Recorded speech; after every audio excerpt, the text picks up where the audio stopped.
Alhamdulillah, syukran, nandre, vanakkam, sia-sia.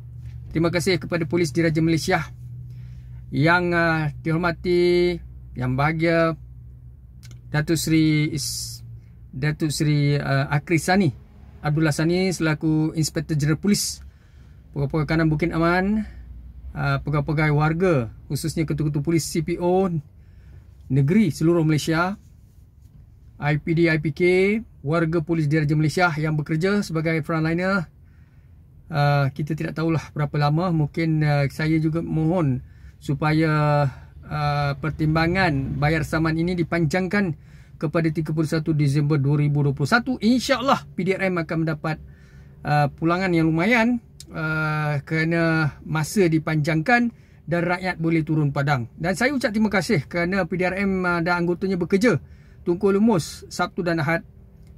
Saya dipahamkan, mungkin saya dipahamkan mungkin daripada awal pagi sehinggalah mungkin petang. Kita tidak tahu sama ada dianjakkan. Saya mohon sampai pukul 10, tapi itu permohonan akar umbi Presiden NGO. Kita tidak pasti apakah tindakan Polis Diraja Malaysia dan Kerajaan Malaysia yang Amat Berhormat Datuk Seri Ismail Sabri Yaakob sebagai Perdana Menteri Keluarga Malaysia.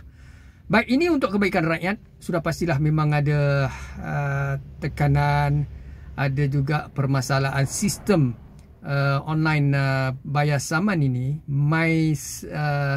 Bayar saman PDRM ini tidak berfungsi dengan efisien. Saya sebut dengan efisien, ya.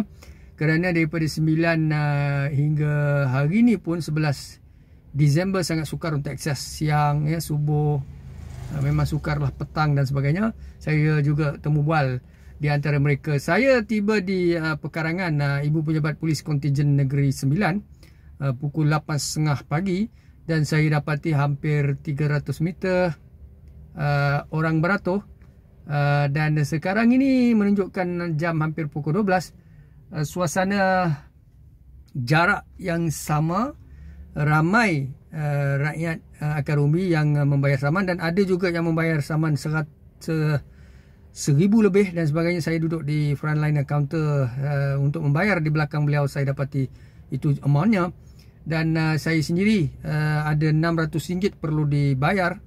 Alhamdulillah, saya hanya bayar RM120. Saya ulang suara saudara, daripada 600 kita rakyat yang tidak mempunyai kemantapan kewangan, kita memanglah rakyat yang susah sukar, ya, di akar umbi.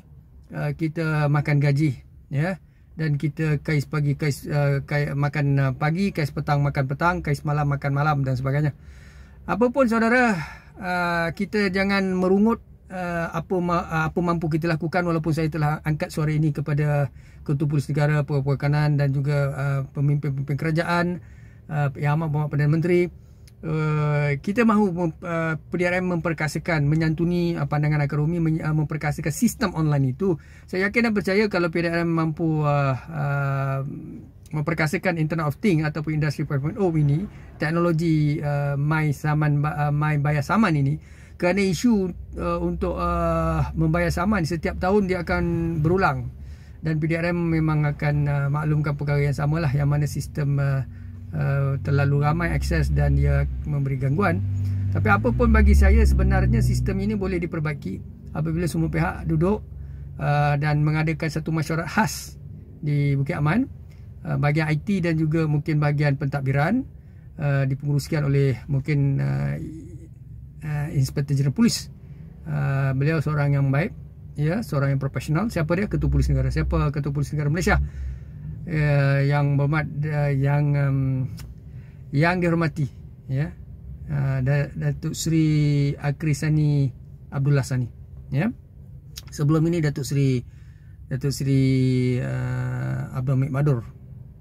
Jadi saudara, polis dan masyarakat berpisah tiada. Kenapa saya buat semua ini? Sebenarnya saya mahu membantu rakyat, polis, pegawai frontliner dan juga pemimpin, kerana mesej tidak sampai, mereka tidak tahu, ya. Dan kita bersama polis dan masyarakat berpisah tiada. Kita tidak pernah mengaib, menghina, tidak. Saya sendiri menyokong penuh Polis Diraja Malaysia dan saya kesian dengan anggota-anggota mereka yang berisiko tinggi dari segi COVID dan mereka bersengkam mata dan mereka bekerja Sabtu dan Ahad. Begitu juga rakyat Malaysia. yang tua, yang berumur, warga emas ya, mereka yang sakit dan ada bertongkat dan sebagainya ya, makcik-makcik warga emas yang beratus lama ya, kesianlah mereka ni semua. Apapun bagi saya, mungkin insya-Allah kita akan ada solusi ya. Kita minta ketua-ketua jabatan, ketua-ketua pusat tanggungjawab, agensi-agensi membantu menyelesaikan masalah. Terima kasih Polis Diraja Malaysia, terima kasih Kerajaan Malaysia, terima kasih rakyat Malaysia. Anda menjalankan tanggungjawab. Bayarlah, ambil peluang ini. Saya nasihatkan bayar. Daripada 600 saya hanya bayar 120. Kalau saya nak suruh saya, kalau polis Diraja Malaysia ataupun mereka minta saya membayar 600, memang tak mampu. Jadi 120 tu alhamdulillah ya. Kita dalam keadaan COVID-19, dalam keadaan apa sekalipun, kita mampu dah bayar. With that, syukran dan terima kasih. Assalamualaikum warahmatullahi wabarakatuh.